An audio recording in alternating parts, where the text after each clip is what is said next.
FBI Director Christopher Wray was the latest law enforcement official to testify before Congress about the January 6th attack on the Capitol.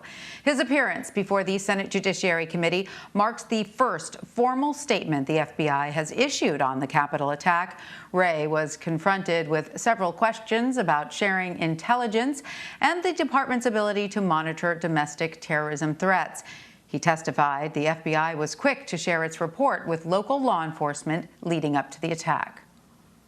This was what's called a situational information report. It was prepared by our Norfolk field office specifically for dissemination. It was, as you noted, raw, unverified, uncorroborated information that had been posted online.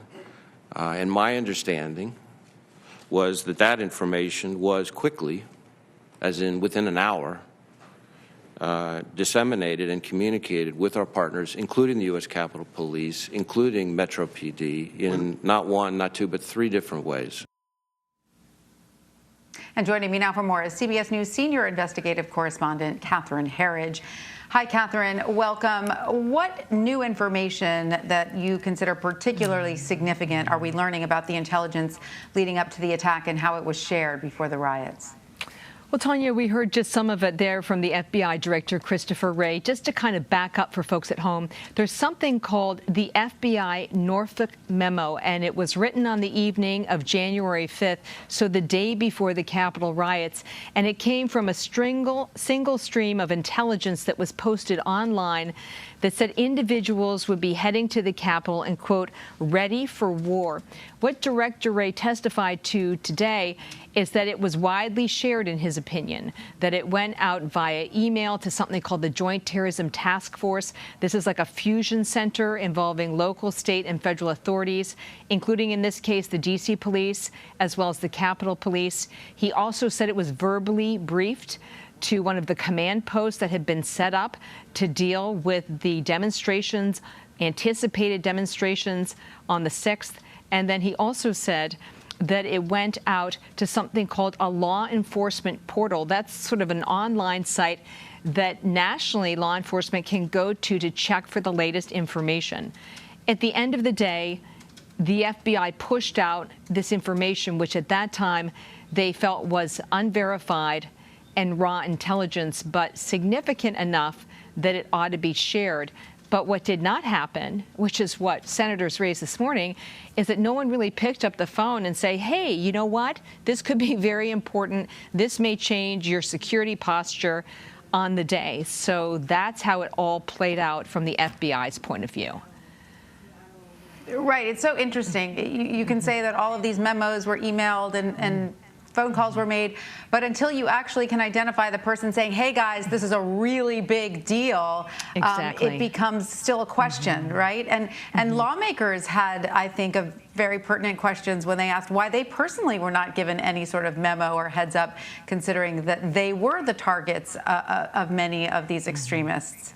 Well, that's right. Just as you're alluding to, we had that recent testimony for the former director, the former head of the Capitol Police, who said he was not aware of the FBI Norfolk Memo on the evening of January 5th and only became aware of it a few days before his testimony last month. So it seemed to get jammed up in this intelligence unit within the Capitol Police. And I think what is so disconcerting for senators based on the testimony this morning, and I found personally, having covered this area for 2 decades, is that it's so reminiscent of something called the Phoenix Memo. The Phoenix Memo was the memo that was sent from Arizona to headquarters here in Washington just a few months before 9/11 that warned that there were a significant number of foreign students taking aviation training at schools inside the United States and that they might be preparing for some kind of terrorist attack.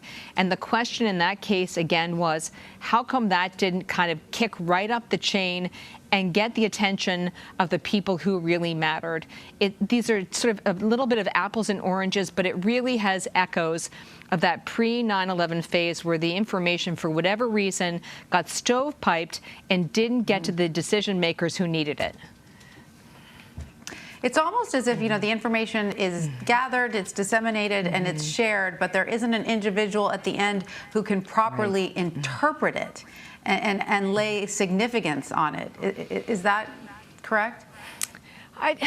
I agree with you. I think there has been, and this is my own analysis, I think there has been a culture that has developed within law enforcement that is an oversharing of information culture because of this post-9/11 incentive not to allow the information to be stovepipe. But this creates a tsunami of information and is very difficult to discern what really ought to rise to the top of the heap. All of that said, I think there are two important takeaways here. Number one, the FBI Norfolk Memo was raw intelligence. It was not considered a verified or credible intelligence product, so that didn't help the process.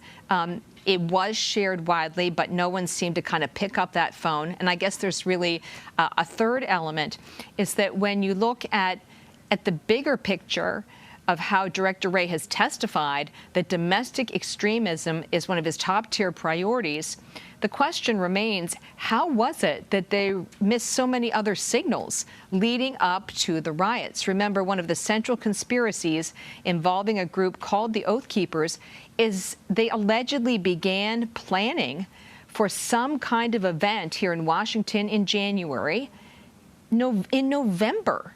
I mean, it was 2 months earlier.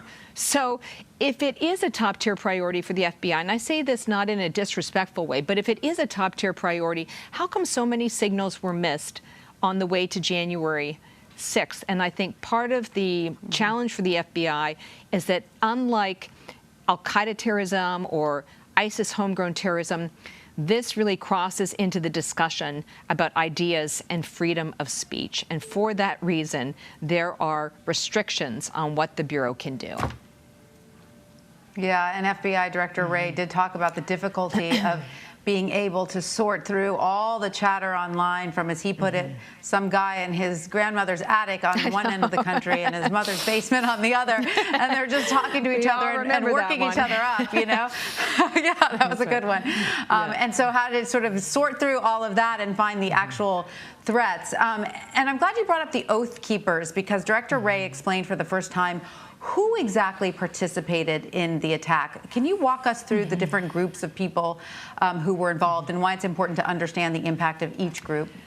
Well, he laid out what amount, Tanya, to 3 buckets. The first bucket is the largest bucket, and he described this as individuals who may have been rowdy but peaceful protesters who trespassed onto the Capitol grounds, but they did not take that second and important step to breach the building.